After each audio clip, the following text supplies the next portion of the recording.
It's very interesting to look at the colonial emergence of cinema in the 1930s and the weird regulations that the British put in place to make cinema available in the Gulf and its other colonies. These films were exposing the Euro-American civilization societies to an indigenous audience, and that exposure, quote unquote, is in negative lights. You see a white male as a villain, for instance. It's super interesting because if you think about it, it's the same anxieties that the contemporary leaderships of these countries had when they introduced cinema.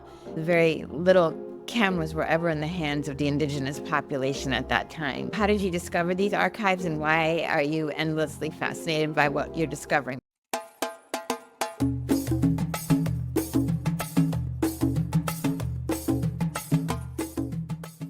Hello, everyone. Welcome to Afikra's Kawalis podcast. Today, I'm very delighted to be with Firat Oruc, Associate Professor of Culture and Politics at Georgetown Qatar.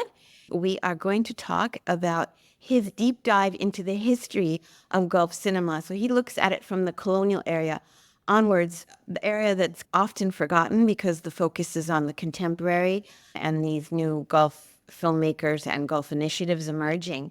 But the film history in the Gulf goes back basically to the origins of cinema itself, and also it's very connected to the oil industry. First of all, welcome, Firat. Hi, Alia. Great to be here. I think what I wanted to start with is we'll almost do this chronologically because the audience will get a good sense of the history of the Gulf that's a lot richer than we think. And I think that it's very interesting to look at the colonial emergence of cinema in the 1930s and the weird regulations that the British put in place to make cinema available in the Gulf and its other colonies. And so I think if we would start, I believe that it started in Bahrain and Sharjah. And can you explain how or why they brought cinema to Bahrain and Sharjah? Sure. Thanks, Alia, for having me. And it is great to reconnect. We have a long history of collaboration and fellows in exploring the histories, trajectories of Gulf cinema in our own context. And you are right. I think so far my attention has been on the formative years of cinema in the Gulf. And while your work and other colleagues' work, their attention has been closer on the contemporary directions and explorations. And it's really fascinating that I think to find interesting resonances, certain questions related to cinema, film culture, filmmaking questions, constraints, possibilities, they run across the historical and the contemporary, the colonial and the post-colonial, the national and the transnational. So it is a remarkable conversation, I think, for all of us who are interested in film studies.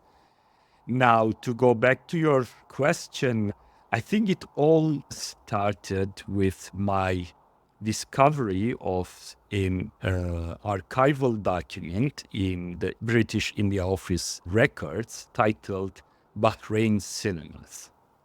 And at that moment, it was just a really casual curiosity on my end about finding if there were certain historical genealogies to think about. My attention was pretty much on the contemporary, specifically on short filmmaking in Doha. And I come across with this archival file, Bahrain Cinemas, and the first correspondence in this folder is between two colonial administrators, Charles Belgrave, who is then Bahrain government's advisor, and Percy Gordon Locke, who was then Bahrain's political agent, the colonial administrator for Britain in Bahrain. And the first line in the letter is that here a rumor that an Arab is about to establish or petitions to establish a cinema in Manama. If that is going to take place, censorship must be established. And even before we think about that, experience elsewhere tells me that this would be a bad idea. I'm paraphrasing the letter. It's not in front of me, but that's the gist of it, right? And as you can imagine, the entire research on this era, obviously I thought, okay, experience elsewhere. Where does he refer to here? And you quickly realize that Gordon Locke had a long career in India, and with some further research in film history, I find out that there is an intense moment in India at a time when film arrives in India. There are a lot of discussions about the cultural value of this new medium and quite a strong colonial anxiety around that. So clearly, in terms of thinking about introducing cinema, the colonial administrators have that prior experience and sets of anxiety in mind.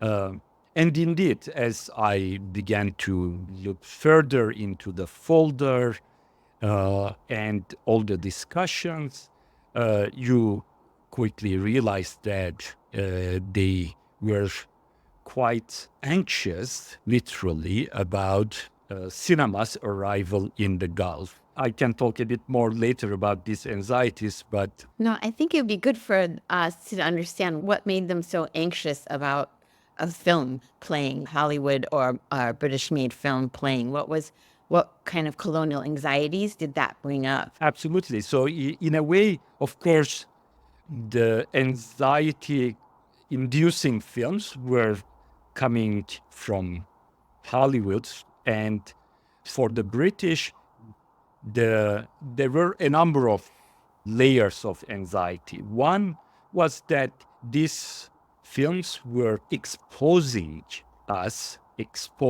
the Euro-American civilization societies to an indigenous audience, and that exposure, quote unquote, is in negative lights. You see a white male as a villain, for instance. Of course, this is the pre-code era. In some of these films, there are elements of nudity. So there is a kind of gendered anxiety or in that regard of quote unquote exposing our women to an indigenous audience. So there is that anxiety over exposure. The other it has to do with the indigenous audience ability in their own mind to understand, to interpret, to decode these films the way they should be, right? So, in other words, in their mind, obviously, there is a certain way of consuming films, experiencing films, and the indigenous audience, the colonial audiences, will not be able to do that. They don't have, if you will, the visual literacy or the cultural literacy, cultural capital to do that. And that's also is expressed throughout the archives, that they wouldn't understand what is going on screen. The third element had to do with the cinematic space itself, in the sense that cinema brought people from all different walks of life, and that was also a matter of concern for them, like a kind of a counter public or an alternative public sphere, right? all of a sudden, all, if you will, hierarchical and segregational forms of colonialism are threatened by this popular form, which is open to everyone.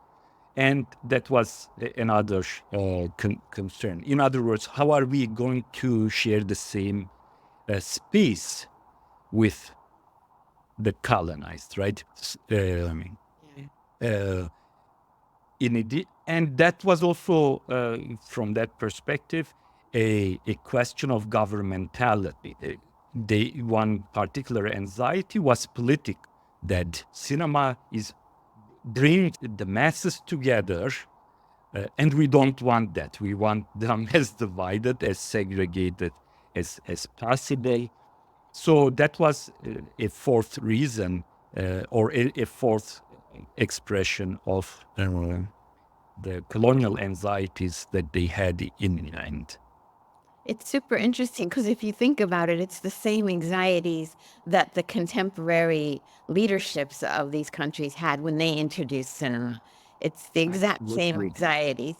So yeah, I think we always forget how powerful cinema is in bringing people together and how frightening that can be. And also, yeah. Absolutely, yeah. And even later, after cinema was quite a popular and growing form and space in the Gulf. When you look at the archives in the 50s and 60s, when in the kind of late British imperial presence or post-World War II, they would literally check cinemas, what was being shown, and the audience, particularly for any nationalist instigations. So they, because they were concerned that the nationalists gather in the cinematic spaces. They watch films from Egypt or India, like Mother India, and other examples from Egypt. Sorry, the titles are not all in my memory. And that was also, even post-World War II moment, they were linking the rise of nationalism in the Gulf and the cinematic experience that was taking place as well. Okay. And I think it was also the Gulf goes longer than India, for example, in the sense that it was never officially a colony. It was officially decolonized in the early 70s, with the exception of Saudi Arabia, a little bit, quite a bit earlier. So, yeah, so I think that's so very interesting. Did the person in Bahrain ever get to open his cinema?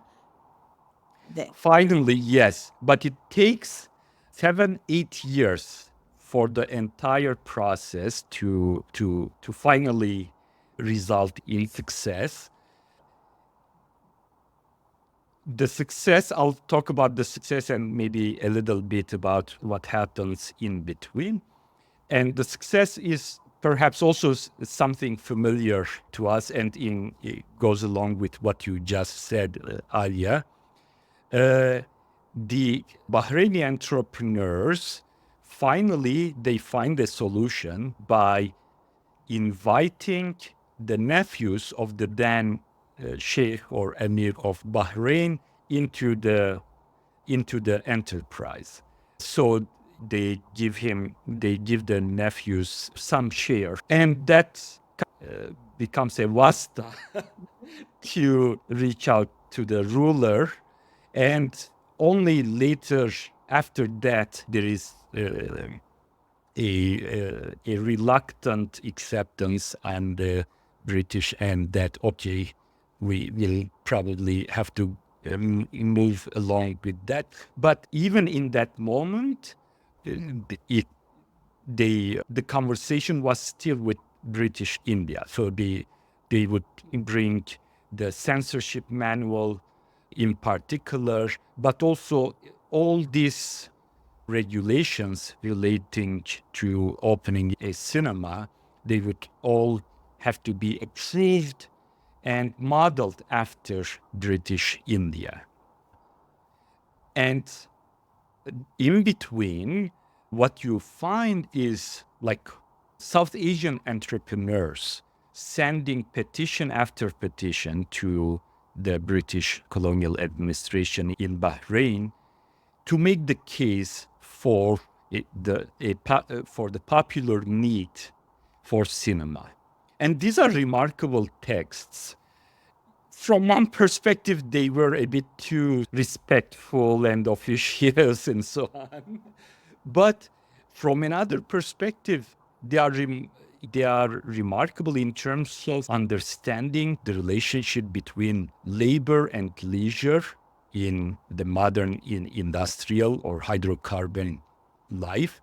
So one of their argument was that, look, these Gulf cities, Manama in particular, but others increasing, you have an influx of migrants coming to work, particularly in the oil industry. You have a remarkable sort of a flourishing of the cities, urbanization, and with all comes a higher demand for leisurely spaces, right? So they almost provide that theory, which is pretty familiar to us in film studies, to the British administrators, but they don't listen.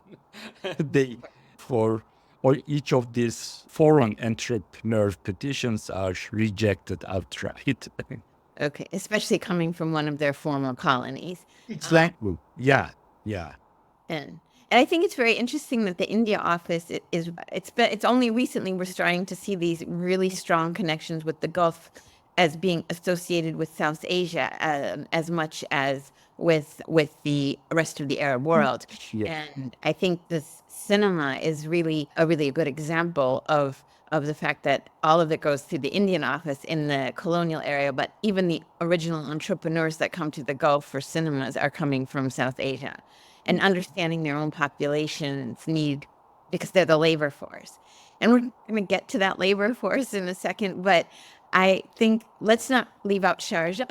And I think Sharjah is a slightly different reason, right? It's more about the colonial military that you have cinema. So how did that operate? Like, were people living in Sharjah, the local population, allowed to come to those films? Or I wish I could say yes, but at least until a later time, no. The cinemas in the military complexes, in the oil companies, which I think deserve a special attention, they weren't open to the public. And the one in Sharjah comes later in 1945, and it was pretty much reserved and in a kind of what we might call segregationist way for the British Navy, right? And even before that, we see it particularly in Bahrain, but you have different versions of it across the Gulf. We have what we might call private cinemas, and the Sharjah in its earlier years, the Sharjah cinema, I think falls closer to that as a kind of private, exclusive cinematic sphere. In Bahrain, these are what we call private cinema screenings, take place quite regularly. And the people who are invited to these screenings are the military personnel, the indigenous elites in certain ways, entourage of the empire that happen to come and visit.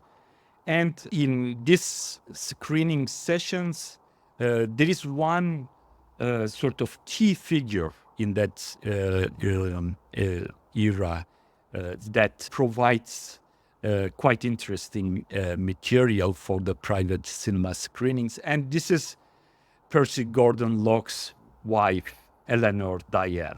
She is a remarkable practitioner of what we call late imperial amateur movie making. And she has, and at that moment, quite a new technology, a Kodak mobile camera. And she has an interesting collection, which once again cuts across between India and Bahrain. And these are quite ethnographic films, a film about the souk, a film about the Eid. Also interesting material, like she has a film about a certain moment of manumission of slaves in Bahrain, but also films about the arrival of the British Navy and the welcoming of the Navy members. So all these films would be shown in these private cinemas, but in on very exclusive terms. Okay. So she was actually in many ways a woman ahead of her time in the sense that she was able to make her films and have her own audience. Exactly, and something that I have recently discovered, I haven't put it in the publications that I did so far and this history, but it's really fascinating. I hope I can dig into it further. I discovered that, of course, maybe it is still an elite circle, but the then Bahrain emir's wife, someone called Aisha, obtains one of these cameras, and then they share their work. They talk about their work. Of course, this is elite salon circle. Interestingly, that Aisha talks about her trip in Lebanon, and she has footage from there.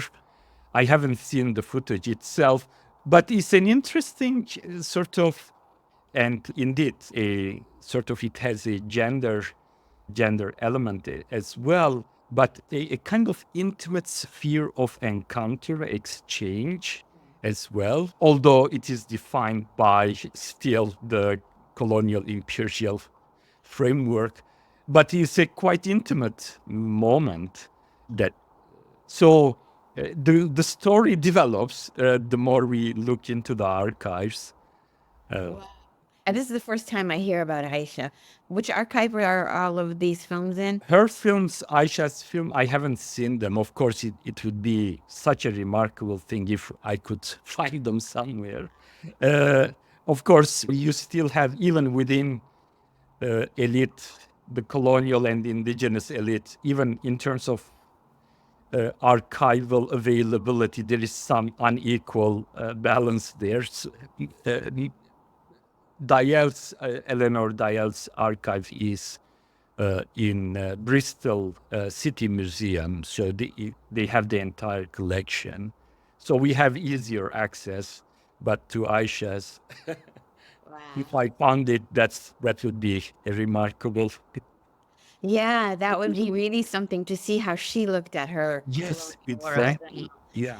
Obviously, very little cameras were ever in the hands of the indigenous population at that time for the same colonial anxieties. So these women and these early cinemas predate or come just before the arrival of oil, which really shapes. And I know you're working on a book on petro cinema.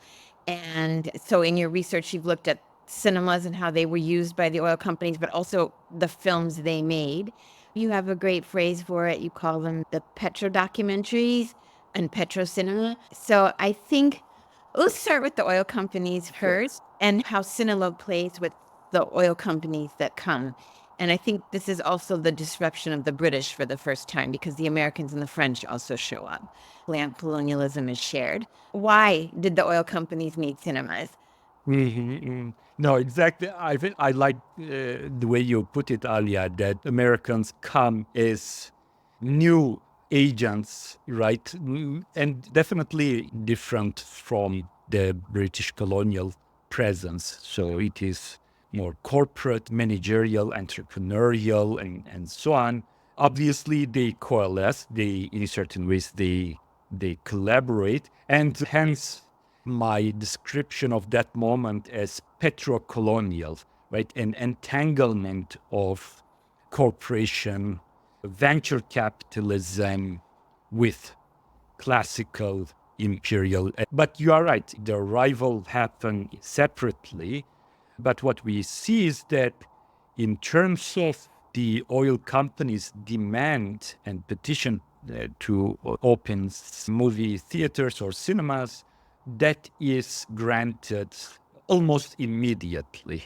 So 1932, the discovery of oil in Bahrain.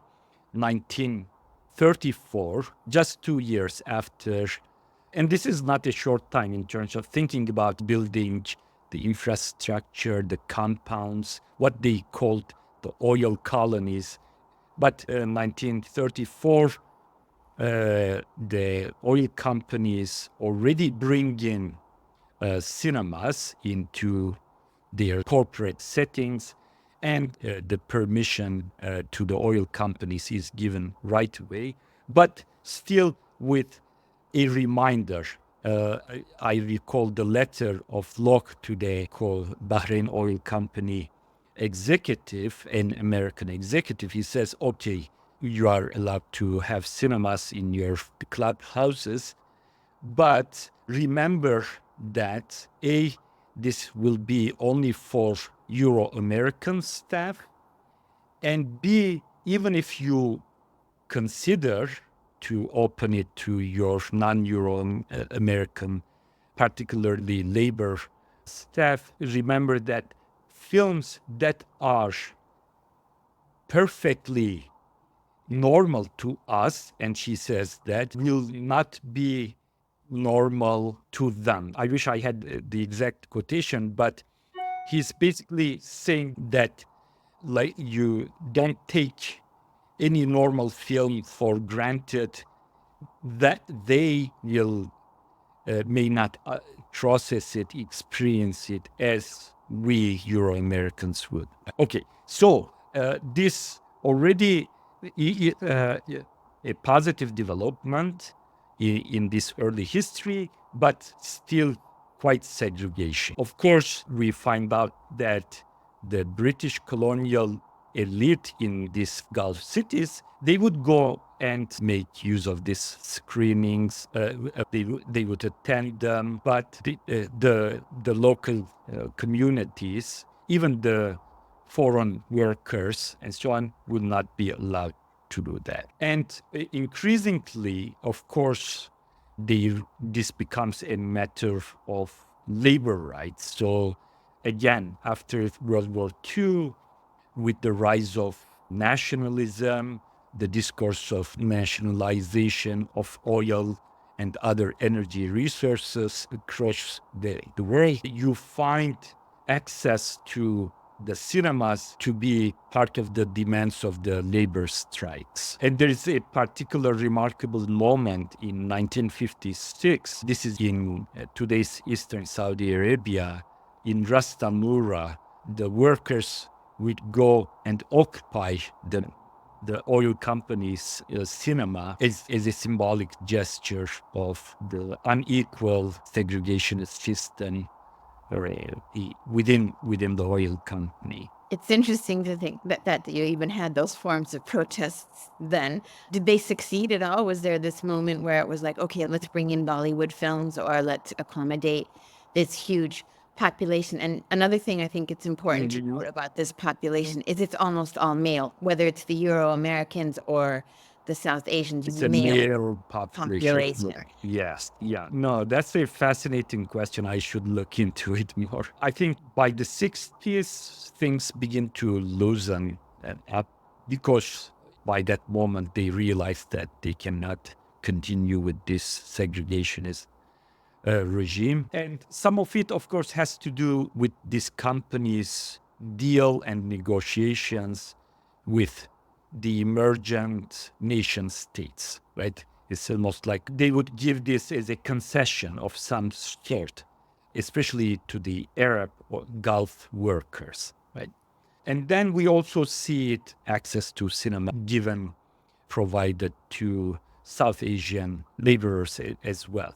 But in the archives, that still it is done grudgingly, it is not a pleasant experience. For instance, there is a remarkable moment in the archives, and it happens in Kuwait. And as one can predict, the number of workers for any oil company is huge, right? And the seats available for any cinema is much limited, right?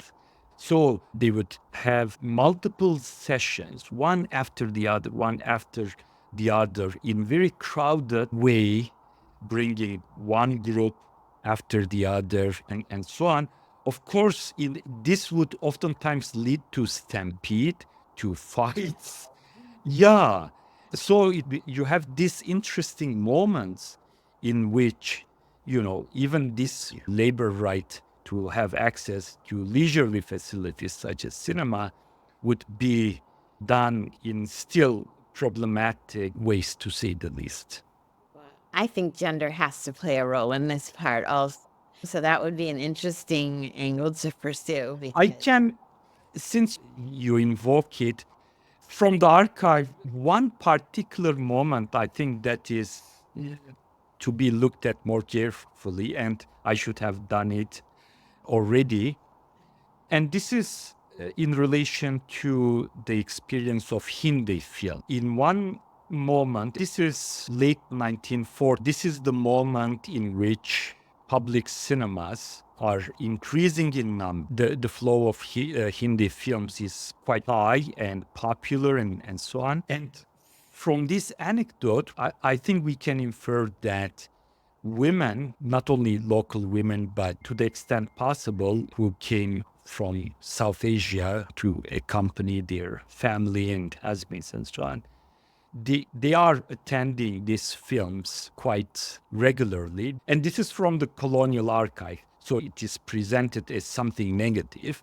So Charles Belgrave, to a English reporter, he says, yes, we allowed these public cinemas eventually, but I still don't like them. I still don't approve them. And he gives one interesting example. He says, because the Indians and Arabs and so on who go to these films are being influenced in very bad ways. And the example he gives is that he says, for instance, an Indian woman committed sati, this self-immolation, burning herself, sorry for the graphic description, pouring petroleum over herself after she watched a Hindi film.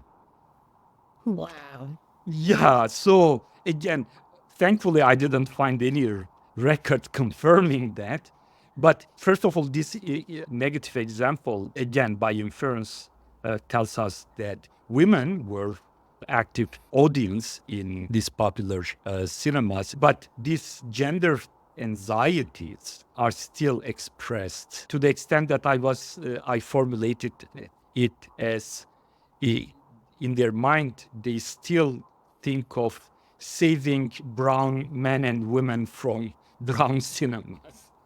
Wow. And also, they probably had a discomfort with seeing white women sexualized because they didn't want their own audience, they didn't want the brown man to think of the white woman in a sexual way. Yeah, I know that was also an issue with Hollywood in general. Yeah. Yeah. Of course, now we're going to switch. Let's switch a little bit to the oil companies themselves and how they really shaped so many narratives. And I think maybe why were these oil companies, British Petroleum and Aramco, and I forget the name of the French one, why were they making documentaries about the Gulf? What was the point? You are right. So, in addition to establishing cinemas and bringing really remarkable set of films that were quite popular, Hollywood films, and circulating them around long company club houses. After World War II, we see the oil companies now as producers, if not directors, of a certain form of film that we call Petro Films or oil company documentaries. And of course, in that moment, there is a global trend, which in film history is described as the rise of industry-sponsored films. If we recall the post-World War II moment with the ascendancy of United States in particular, this is a world that needs reconstruction, a certain rise of a managerial class, the rise of private corporations and so on. So pretty much the private sector, and with the rise of television as well, they are invested in producing films that are broadly described industry-sponsored films. So even before it takes place in the Gulf, you have precursors to that in the US automobile industry, for instance, electrical companies, General Motors, and so on and so forth. So some of the template for the Gulf petro films comes really from this larger global post-World War II trend. But obviously it takes a particular shape and form in the Gulf context. Now, maybe we'll talk about the form and qualities of these films, but in terms of their purpose was that, it was a form of visualizing how corporate life looks like, and that was for recruitment purposes. In other words, one particular audience was the metropolitan audience, so to speak, in the US or in Britain or France and so on. In a way, like, look, here is a perfect, quote unquote, almost utopian life waiting for you. We want to recruit you, and we want you to be assured that you will be in a great place to live, to work, and so on. So some of it was that. The other, of course, more, again, catering to the indigenous ruling elite, showcasing the developmental, modernizing work that these companies were doing. And you would have in these films strong depictions of city building, offering education, offering healthcare facilities, even introducing more efficient forms of agricultural, industrial agriculture. In an interesting way, there is no direct talk about oil itself in these moments. It's almost like here are the beautiful outcomes of what we are doing here. So there is an interesting kind of decision of putting oil almost in the background at best, or making it invisible. Is that an interesting narrative strategy, but always showing the outcomes toward nation building, toward modernization, and so on. The third audience that one can imagine, obviously, is the shareholders of these companies. So that was also an assurance that all these ventures are going to produce great income, revenues. And of course, it was also a way of communicating to their own nations that we are contributing to the national economy, right? There were all these different targeted audiences that they wanted to reach. Only later they remember the local audiences. But then in the documentaries, that's usually shown in the form of tutelage, right? We train, we teach the local population, and you'll find that to be increasingly more incorporated as a theme in these films. And in addition, you find a greater effort later to translate or to dub these Petro films in Arabic. And with the arrival of television in the Gulf, that becomes more and more of a practice in order to reach the local audiences. So they end up playing on television in the Gulf on the national television stations that opened in the 1960s. Yes, exactly. As a matter of fact, in Saudi Arabia's case, the first television channel was Aramco's. And the first thing they showed were these petro films.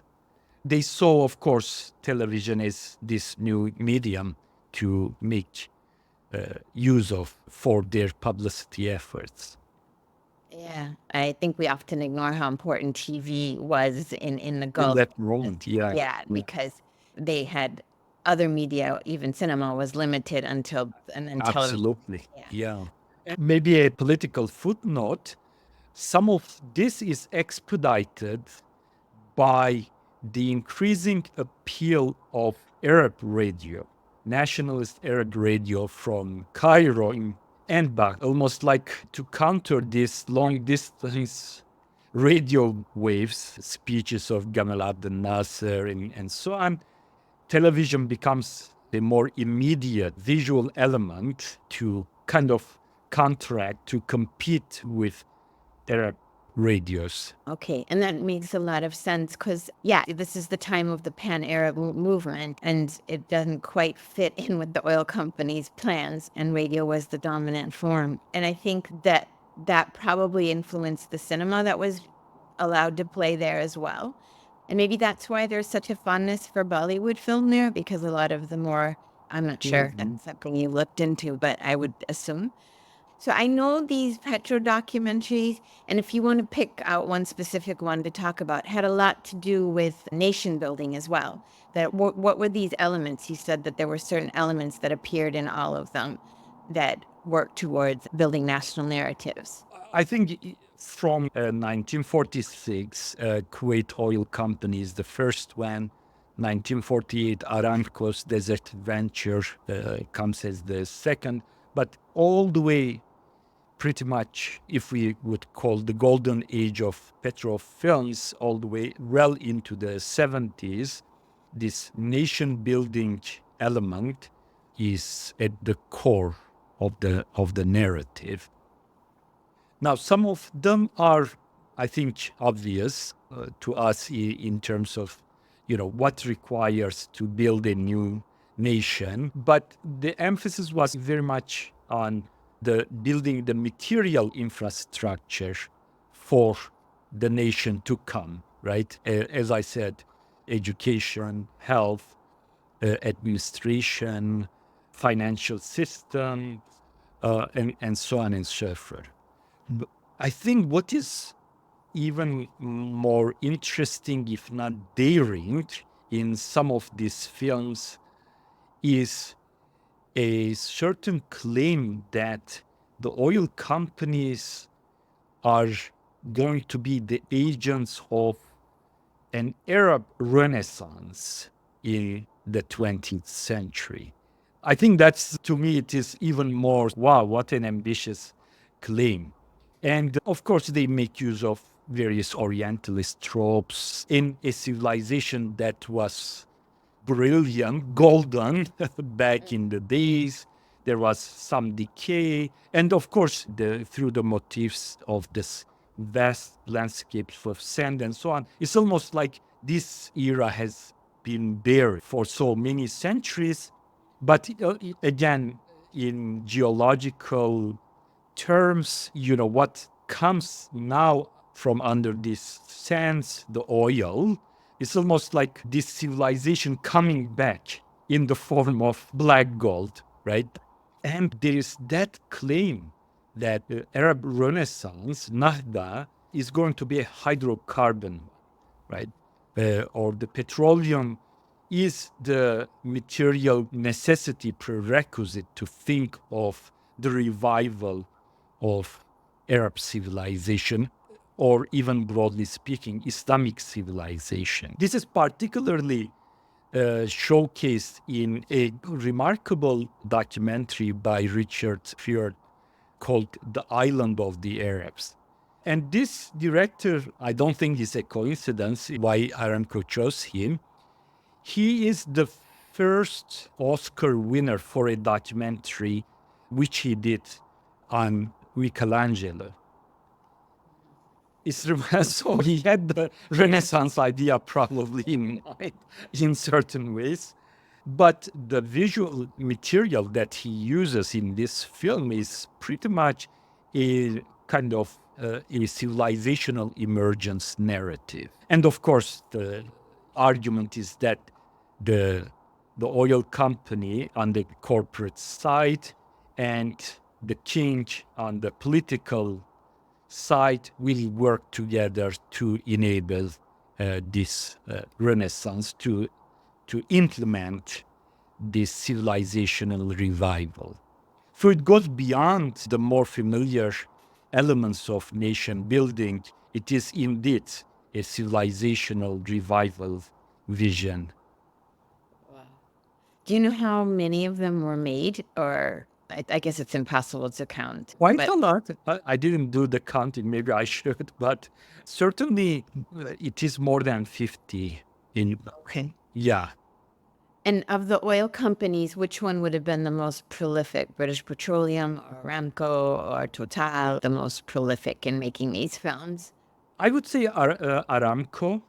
Of course, it probably has to do with the rise of Hollywood as a film industry. I think they were able to utilize their own rising industries in producing these films. The rise of Madison Avenue as a post-World War II notion of advertisement as a form of public relations. So I think after World War II, American oil companies were in a quote-unquote better position to embark on this filmmaking precisely because U.S. was on its ascendancy and Britain was retreating in terms of an empire. Yeah, and the oil empire really was America's, especially in Saudi, in terms of the outside or the Euro American influence, as you call it. So I'm just going to ask you one last question, and I think it's more of a personal one in the sense of, first of all, how did you discover these archives, and why are you endlessly fascinated by what you're discovering? Which it is all fascinating, but you're actually the only person I know that has really done such a deep dive into the Petro-Documentaries and into these early cinemas in the Gulf, and then digging through these archives and finding access to them. So, like, maybe tell us a little bit about that journey of how you ended up, how this Turkish academic ended up deeply embedded in Gulf cinema. I agree. It has been quite an exciting, fascinating sort of exploration for me. Maybe, the personal gratification of a certain, I don't want to sound like an oil pioneer of discovery. I don't want to use the word discovery, but indeed, the more you find out, the more you are interested. I think it's a kind of, for me, an exciting experience in narrative, and I don't think I'm very good at it, but in terms putting very disparate, at first glance, distinct pieces, moments in history, in that history together, and to see how they are in fact maybe more interconnected than we tend to assume. That is a remarkable intellectual experience for me, and perhaps for all of us. Yes, our work is anchored in one way or another, but it has various global resonances, connections, and so on. And in this project, I see it a lot. And from that perspective, it shaped the way I studied post-colonial cultures, cultures of empire, that really transformed how I would look at things in quite dramatic ways. Well, tell me then, let's end with this. What is the next line in this subject that you want to pursue? I know that you're working on a book. What's the next angle within this context of early Gulf film history that you want to look into a little deeper? I feel that now it is time for me to look again with the same sort of complexity and interconnections at the early moment of post-independence national film. My hypothesis, and I think I have enough to confirm it, is that this early national era is also equally globally resonating. It has global resonances, and it has all these various transnational conversations that I think need to be fleshed out. For instance, you know him quite well, the first feature film director Khaled As-Siddiq, and you wrote about him. I learned a lot from what you wrote, Alia. He's a missing piece, I would say, in thinking about post-colonial Arab cinema, post-colonial cinema as such, given his training in India, his interactions with the Nehru era. And so all that, I think, needs to be fleshed out for that time period as well. So I'm putting some of my energies in that era as well. And it's also the Arab nationalism era. So you Yes, have all exactly. yeah. Exactly. I think in a way, it is an effort to de-exceptionalize the Gulf. Okay.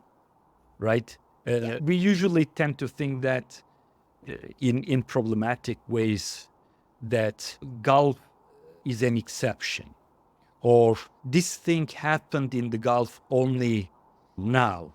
We have this kind of various problematic exceptionalist notions about the Gulf. But I think working on these various histories, archives, should convince us that the world was in the Gulf from the very beginning, and the Gulf was in the world, in conversation with the world from the very beginning.